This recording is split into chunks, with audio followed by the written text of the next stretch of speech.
Woo! What's up, y'all? This your boy Charles Gregory, the beautiful LaurenSizzle. and the beautiful Classy Lady Sparkle is definitely in the building, man. And we have someone with whom I have a tremendous amount of respect for.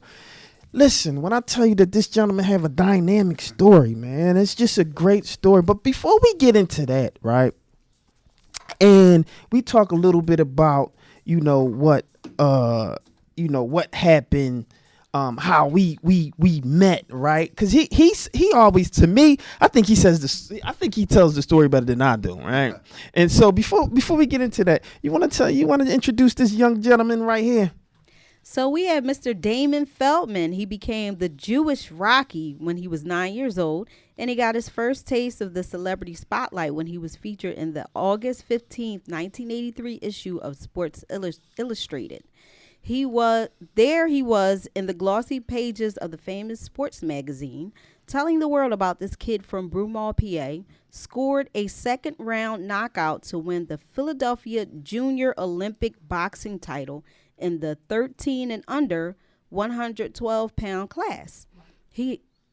That's because you want to, yes, because he has an extensive bio. You don't want me to? Okay. Yeah, go ahead. You can say that last piece because I think that's important. And then he had been boxing since age 5, and he had an 8-1 record with 2 KOs.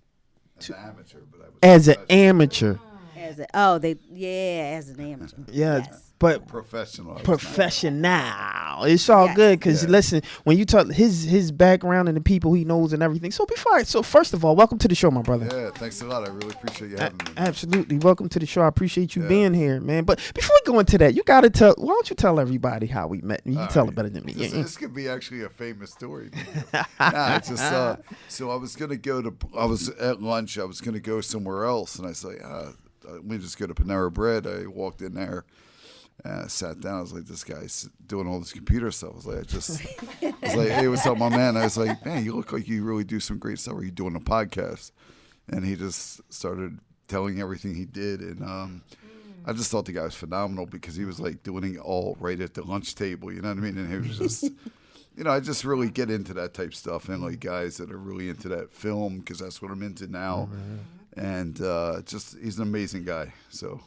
And I felt the same way. We clicked automatically. We just started having a conversation like we knew each other. What's up, bro? What's good? How you doing? Definitely, and all that old good old stuff. So I thought that was amazing, man. So welcome to the show, my brother. Again. Thank you. So let's start from the beginning, man. You've been boxing since you was right out the chute, pretty much. What got you into that?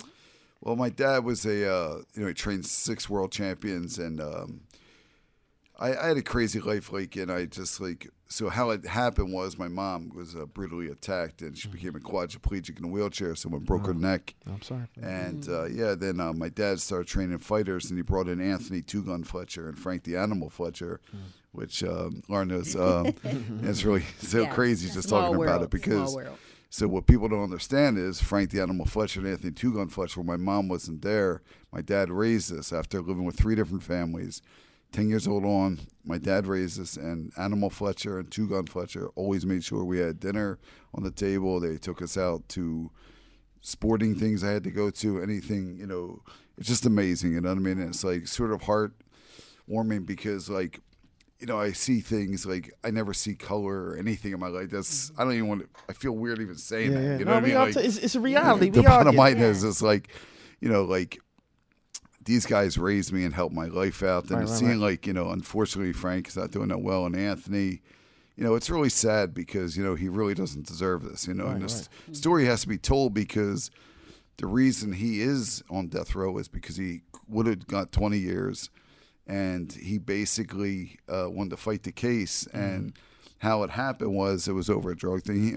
So you get a little time. Right. But it was a scuffle. He shot the guy. The guy died, but the reason the guy died is because he couldn't get a blood transfusion, which a lot of people don't understand because it's the family Jehovah's Witnesses. And that's a real big story there because it's really, really, I'm really fighting for this though because I've been interviewing with a couple of people now that try to do that.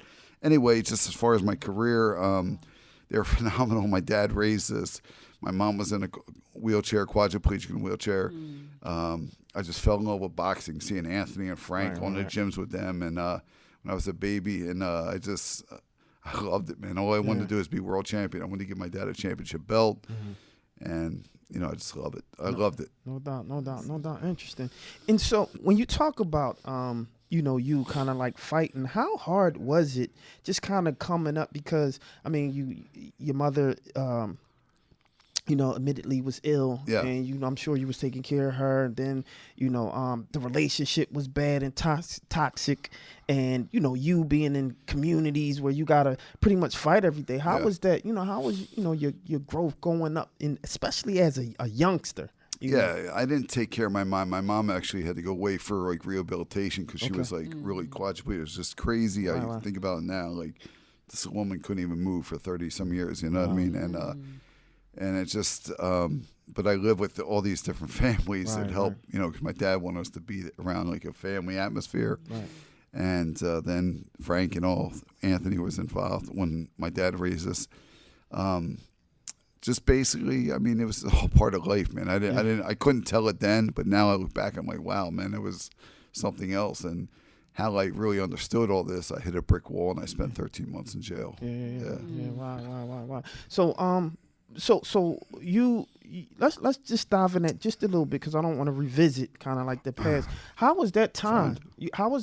Like you going through that episode? What caused you to go into jail and then being incarcerated? Listen, I'm very upfront with it. Right. I was going through a depression point. I don't make excuses, but I was drinking like a real idiot, and I got in a fight with my girlfriend that night, and just things got out of control, and I really, honestly, I was so messed up, I don't remember. But I haven't had a drink since that night. I don't drink at all. You know what I mean? Like, it just woke me up in life. I have kids, and I know jail's always, for some reason, everybody likes to hear about jail. So I've never been to jail, like, other than I had a DUI and I did weekends. So bottom line is, spending that time when they sent me pictures of my children, and I cried every day in jail, and it just made me think. And then I was like, because I really got, long sentence, but I was like looking at it like I spent the time in there for the person that did it to my mom, and that person got off free. So, listen, I didn't expect to get off free, man. I deserve to have paid the price. Right.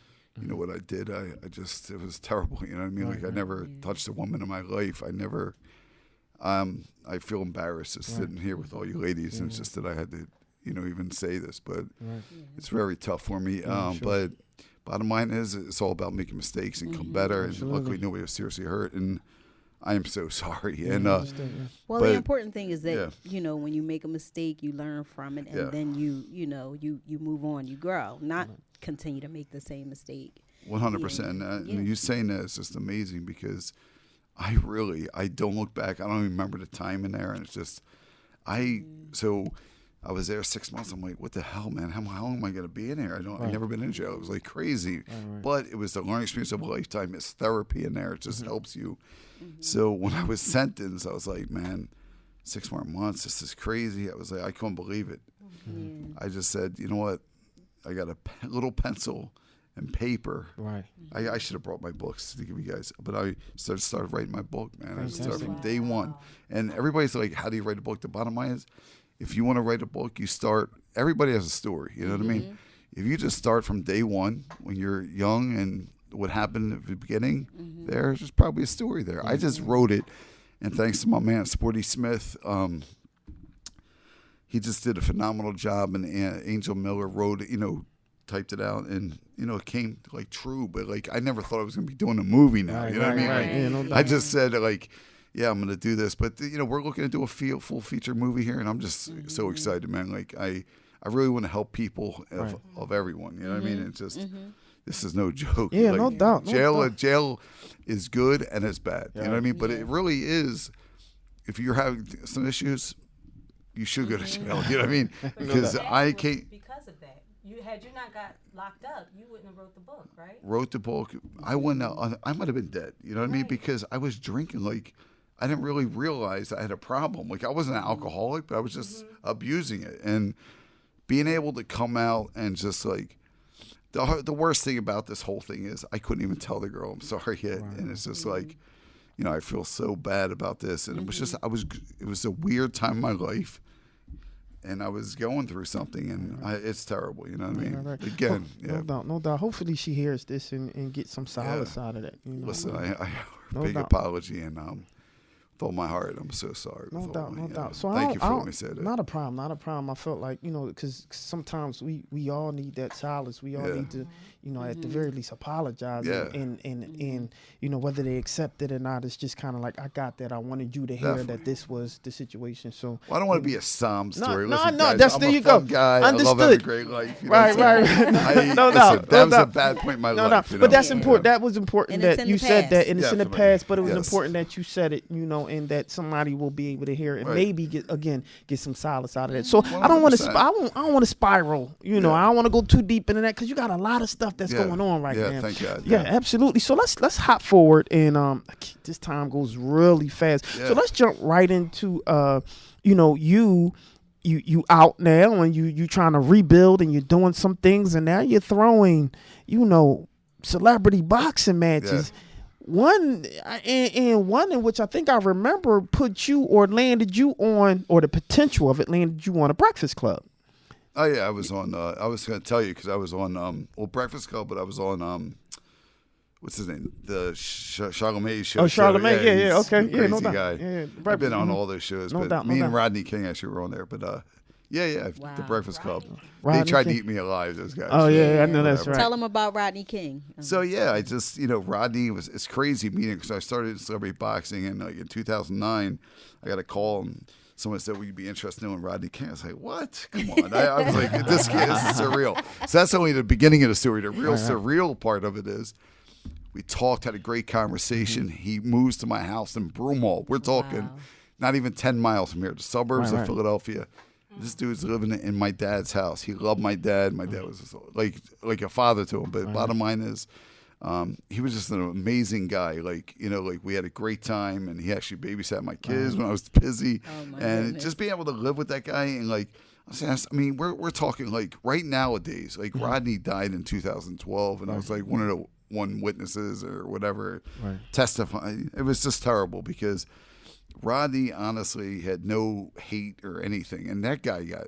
When you say people act like they got abused, man. Listen, what had happened to him? Yeah. Honestly, I don't even want to get into what those guys should have really got. You know what I mean? And I love the guy Rodney. He was such a brother to me, and his kids are awesome, and Lorene does a phenomenal job. She has the Rodney King Foundation, and we're gonna do a fight maybe in Hollywood for that. I got some stuff coming up, but Rodney's awesome. He was just great, and he came to Philadelphia, and I had him scheduled to fight Jose Canseco. It was gonna be we're gonna do called LA Brawl, and we had it all signed, and he came to Philly. He was doing his book signing, and me and my dad went there, and a few other people, and he was just pointing my dad out. Man, he loved my dad because my dad was such an old school guy, and it was just so surreal. When people talk racism and stuff wait, this just blows my freaking mind. You know what I mean? Because it's just weird, man. We just had a great time, life, and I love the guy. He was just amazing. He really was. He's gonna be in my film though too. It's gonna be a good story. I mean, in my book.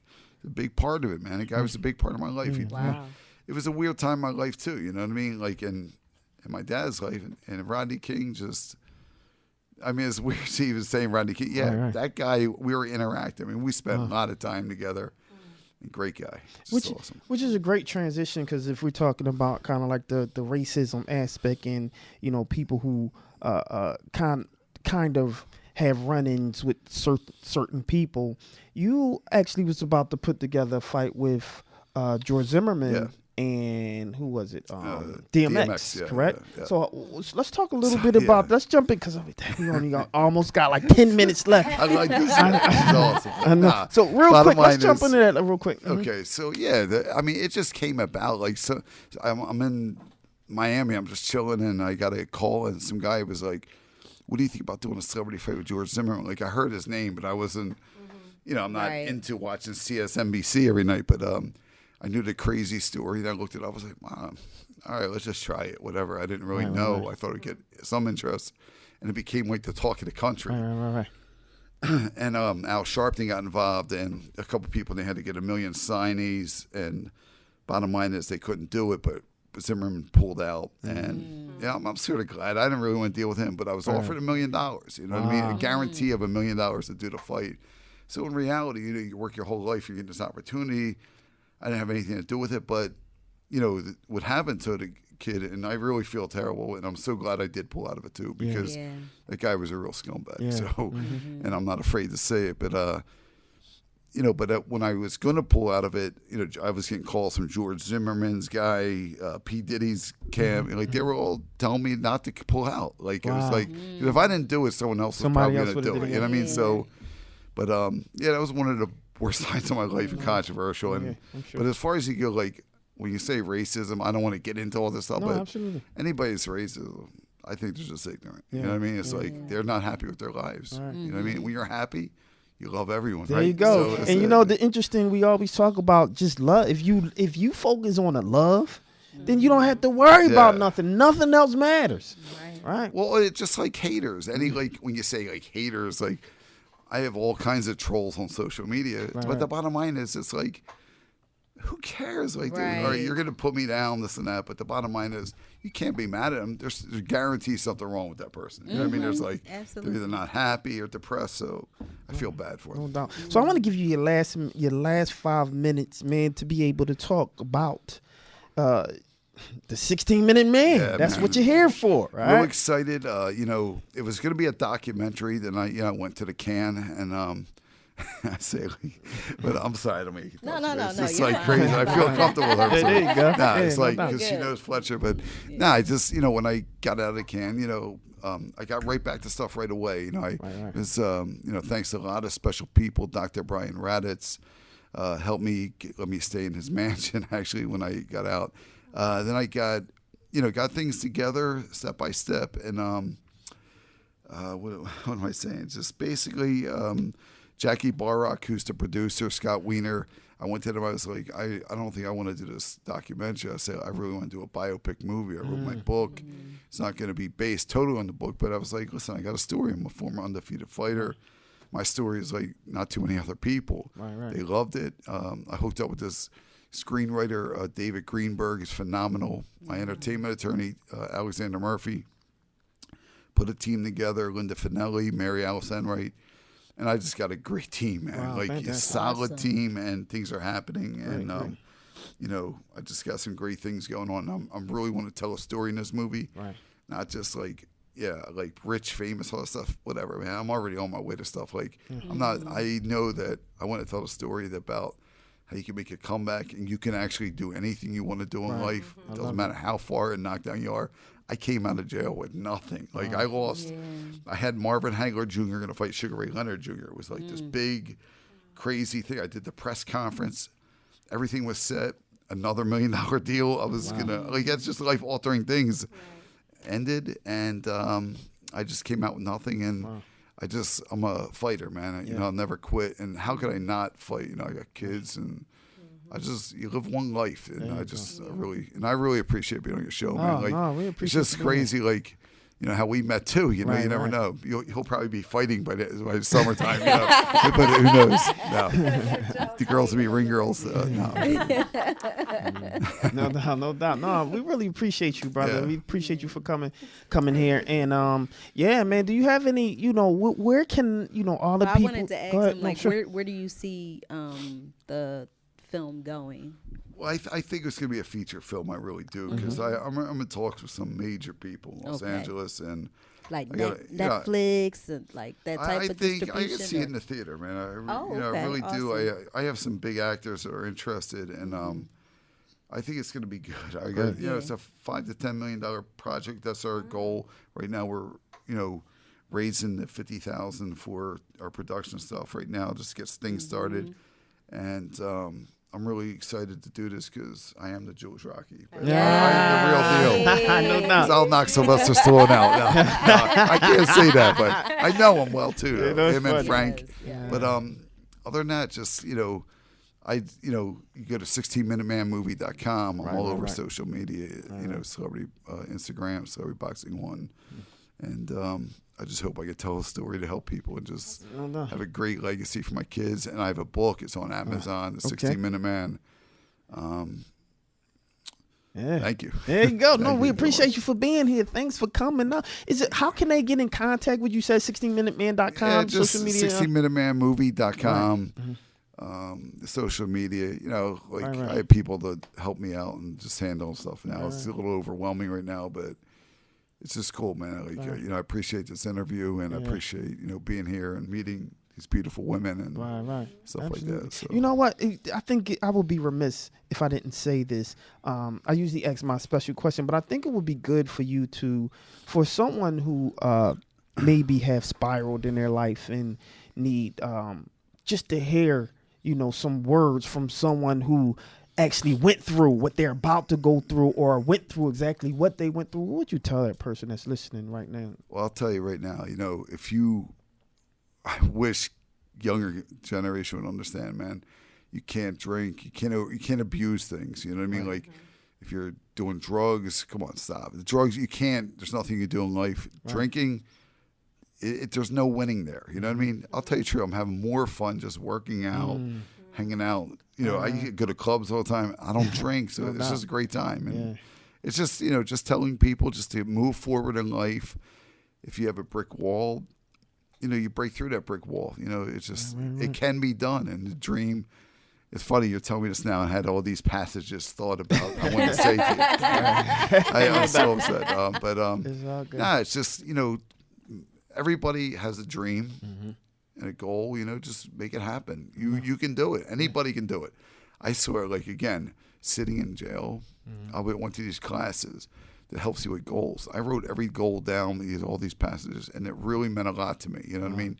And you know what I watched, thanks to this girl, Michelle DiBernardo, who's a brilliant film, Law of Attraction. You guys ever see that? Yeah, You guys got it. It's an amazing video. It's you got Steve Harvey on there, A lot of people Denzel on there, Washington, Jim Carrey. And a cool story Jim Carrey says is when he put a check up on the wall for $10 million, he said a certain amount of time I'm going to get it, and he got it. You know what I mean? I think it was The Secret. Yeah. I think the name was The Secret, right? Was it The Secret? Maybe it was. Yeah, it was really doubt. interesting. Yeah, the laws of attraction, absolutely. Yeah. Well, thanks for coming to the show. Thank you so much, man. Oh man, this was an amazing show. I had like fun. that. Yeah, absolutely. Yeah. I like when we can start to, or at least talk about uplifting the community, uplifting our people, uplifting the folks, the good old folks, man. Shout out to you. Give you a round of applause, man. And it's one of those things. Can we get some? You gonna give me? Unfortunately, I gotta go, ladies and gentlemen. But you know how it goes when I gotta go, man. So check this out. His music. Gotta have my music. Here we go.